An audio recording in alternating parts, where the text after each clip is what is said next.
Team India versus England మధ్య జరిగిన 4వ టీ20 మ్యాచ్లో వివాదాస్పదంగా ఒక విషయం మారింది.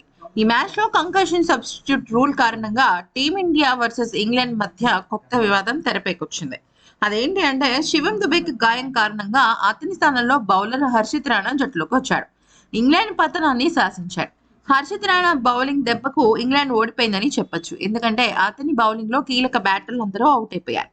మొత్తం మీద ఈ ఈ క్రమంలో ఏకంగా 3 వికెట్లు తీశాడు. అసలు ఆల్మోస్ట్ ఆల్ క్లీన్ స్వీప్ అయిపోయిందనమాట హర్షిత్ రాణా బౌలింగ్ లో. ఈ క్రమంలో జోస్ బట్లర్ ఒక కొత్త వివాదానికి తెర తీశాడు. ఒక రకంగా చెప్పాలంటే శృతి మించాడని చెప్పొచ్చు.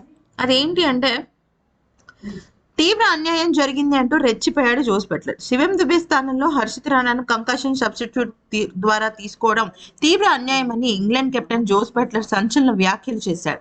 తాము ఈ నిర్ణయానికి అంగీకరించలేదని చెప్పాడు. కానీ నిజానికి చెప్పాలి అంటే ముందుగానే పర్మిషన్ టీమిండియా వాళ్ళు Jos Buttler permission, umpire permission ఇద్దరివి తీసుకున్నారు. అయితే దానికి మేము అంగీకరించడం లేదని మీడియా ముందు జోస్ బట్లర్ తెలిపాడు. తన దృష్టిలో ఇది లైక్ టు లైక్ రీప్లేస్మెంట్ కాదంటూ బాంబు పేల్చాడు. దీనిపైన ఐసీసీకి ఫిర్యాదు చేస్తామని కూడా ఇంగ్లాండ్ ప్లేయర్లు అంటున్నాడు. అయితే ఈ అంశంపై టీమిండియా నుంచి ఎలాంటి ప్రకటన లేదు.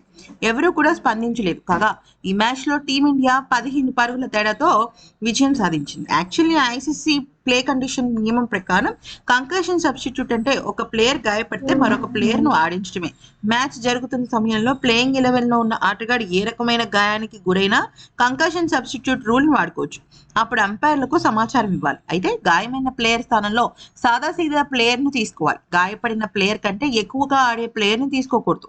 ఈ విషయాన్ని అంపైర్ పరిశీలించి తీసుకుంటాడు. ఇక గ్రౌండ్ లోకి దిగిన కంకషన్ సబ్స్టిట్యూట్ ప్లేయర్ బౌలింగ్ లేదా బ్యాటింగ్ చేసే ఛాన్స్ మాత్రమే ఉంటుంది రూల్స్ అని చెప్తున్నాయి. అందు ప్రకారమే హర్షిత్ రాణాని తీసుకున్నాడు. ఎందుకంటే శివం దుబే కన్నా కూడా రికార్డ్స్ ప్రకారం అయితే హర్షిత్ రాణా ఏం తోపేం కాదు.